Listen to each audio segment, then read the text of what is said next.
اہل عرب کی حالت زار پر کڑنے کے علاوہ آپ اپنی خلوت و تنہائی میں زندگی اور کائنات کے رازوں پر بھی غور و فکر کیا کرتے تھے اور سوچا کرتے تھے کہ زندگی کیا ہے، کائنات کیا ہے، یہ چاند سورج ستارے کیوں کر بنے، کائنات کیوں تخلیق کی گئی، کس نے کی، زندگی کا ظہور کب ہوا، کیسے ہوا۔ یہ وہ دن تھے جب آپ تنہائی میں غور و فکر کی ضرورت کے ساتھ ساتھ عبادت کو بھی لازمی سمجھتے تھے۔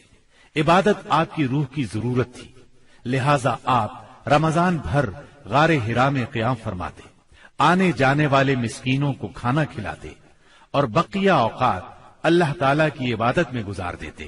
غار حرا مکہ مکرمہ کے مشرق میں خانہ کعبہ سے کوئی 3 میل دور جبل النور کی چوٹی پر واقع ہے۔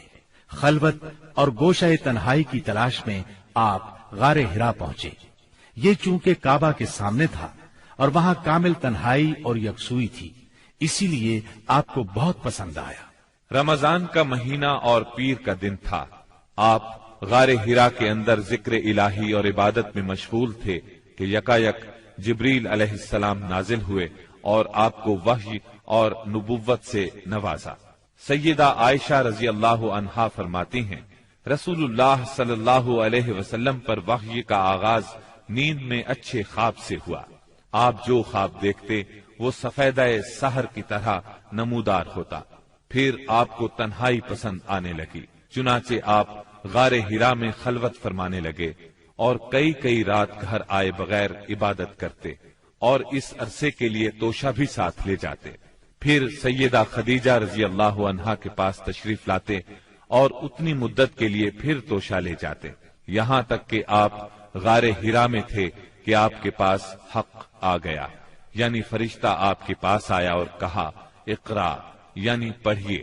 آپ نے فرمایا میں پڑھنا نہیں جانتا۔ رسول اللہ صلی اللہ علیہ وسلم فرماتے ہیں کہ اس پر اس نے مجھے پکڑ لیا اور اس زور سے دبوچا کہ مجھے چور کر ڈالا، اور پھر مجھے چھوڑ کر کہا اقرا، یعنی پڑھیے۔ میں نے پھر کہا میں پڑھنا نہیں جانتا۔ اس نے پھر مجھے پکڑ کر دبوچا اور چور کر ڈالا، پھر چھوڑ کر کہا اقرا، پڑھیے۔ میں نے پھر کہا میں پڑھا ہوا نہیں ہوں۔ اب اس نے تیسری بار دبوچا اور کہا اقرأ باسم ربك الذي خلق خلق الإنسان من علق اقرأ وربك الأكرم الذي علم بالقلم علم الإنسان ما لم يعلم۔ پڑھ اپنے اس پروردگار کے نام سے جس نے پیدا کیا، انسان کو لوتھڑے سے پیدا کیا۔ پڑھ تیرا رب بڑا کریم ہے جس نے قلم کے ذریعے سے علم دیا، انسان کو وہ بات سکھائی جسے وہ جانتا نہ تھا۔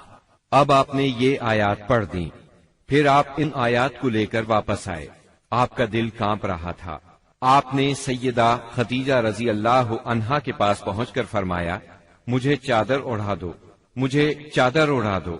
انہوں نے چادر اڑا دی، یہاں تک کہ دہشت جاتی رہی۔ پھر آپ نے سیدہ خدیجہ کو واقعہ سنایا اور فرمایا مجھے اپنی جان کا خوف ہے۔ انہوں نے کہا اللہ کی قسم ایسا ہرگز نہیں ہو سکتا، اللہ آپ کو کبھی رسوا نہیں کرے گا۔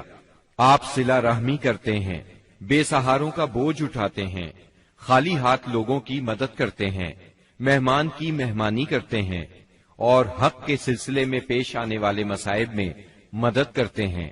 اس کے بعد سیدہ خدیجہ آپ کو اپنے چچا زاد بھائی ورقہ بن نوفل کے پاس لے گئیں۔ یہ جاہلیت کے دور میں عیسائی ہو گئے تھے، عبرانی لکھنا پڑھنا جانتے تھے اور عبرانی میں انجیل لکھتے تھے۔ اس وقت بوڑھے اور نابینا ہو چکے تھے۔ سیدہ خدیجہ رضی اللہ عنہا نے ان سے کہا بھائی جان آپ اپنے بھتیجے کی بات سنیں۔ ورقہ بن نوفل نے کہا بھتیجے کہو تم کیا کہتے ہو؟ آپ نے جو کچھ دیکھا تھا بیان کر دیا۔ اس پر ورقہ بولے یہ تو وہی فرشتہ ہے جو موسیٰ علیہ السلام پر نازل ہوا تھا، کاش میں اس وقت زندہ ہوتا جب آپ کی قوم آپ کو نکال دے گی۔ آپ نے حیران ہو کر فرمایا میری قوم مجھے نکال دے گی؟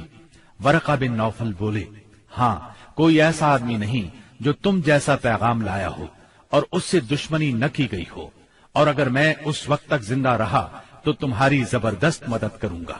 لیکن اس کے بعد جلد ہی ورقہ بن نوفل فوت ہو گئے اور ادھر وحی کا سلسلہ رک گیا۔ وحی کی بندش سے آپ کو سخت رنج و ملال ہوا، لیکن مصلحت الہی اسی میں تھی، کیونکہ اس طرح خوف جاتا رہا، معاملے کی نوعیت سمجھنے کا موقع ملا، اور دوبارہ وحی کی مشقت برداشت کرنے پر طبیعت صرف آمادہ ہی نہیں ہوئی بلکہ ایک گونا شوق اور طلب بھی پیدا ہوئی، اور آپ دوبارہ وحی کا انتظار کرنے لگے۔ ادھر آپ گوشہ نشینی کی بقیہ مدت پوری کرنے کے لیے ورقہ کے پاس سے پلٹ کر دوبارہ غار حرا میں تشریف لا چکے تھے۔ جب ماہ رمضان ختم ہو گیا اور آپ کی اعتکاف کی مدت پوری ہو گئی تو عادت کے مطابق پہلی شوال کی صبح حرا سے اتر کر مکہ معظمہ روانہ ہوئے۔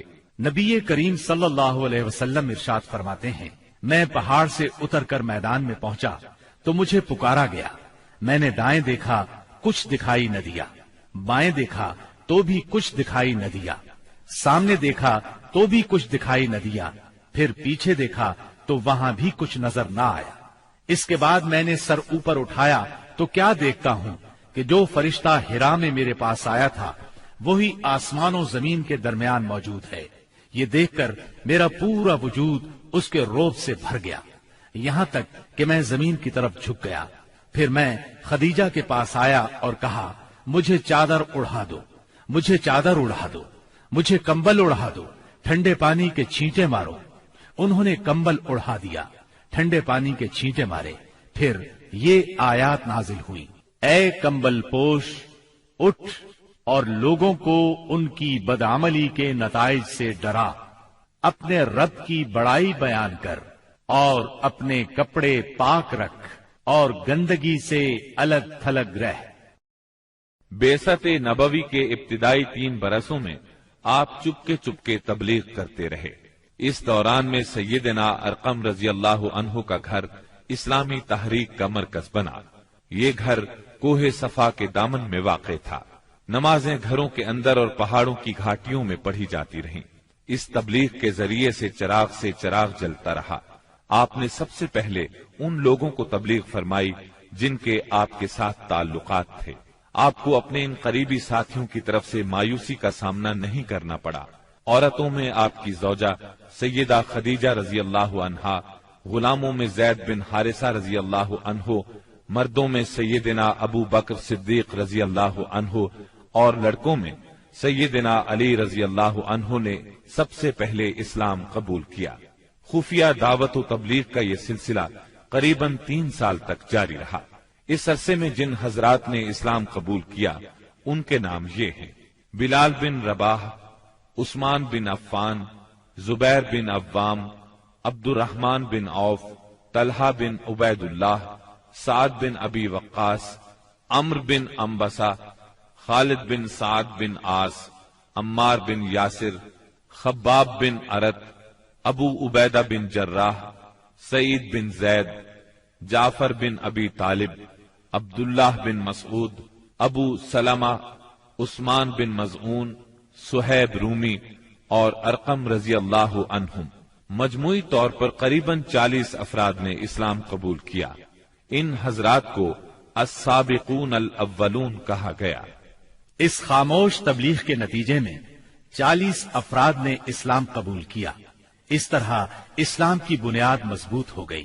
تب اللہ کا حکم آیا، اے کمبل لپیٹ کر لیٹنے والے، اٹھو اور خبردار کرو، اپنے رب کی بڑائی کا اعلان کرو۔ یہ سورہ مدثر کی پہلی 2 آیات کا ترجمہ ہے۔ ان میں نبی صلی اللہ علیہ وسلم کو اس عظیم اور جلیل کام کے لیے اٹھنے اور نیند کی چادر پوشی اور بستر کی گرمی سے نکل کر جہاد، کوشش اور مشقت کے میدان میں آنے کے لیے کہا گیا۔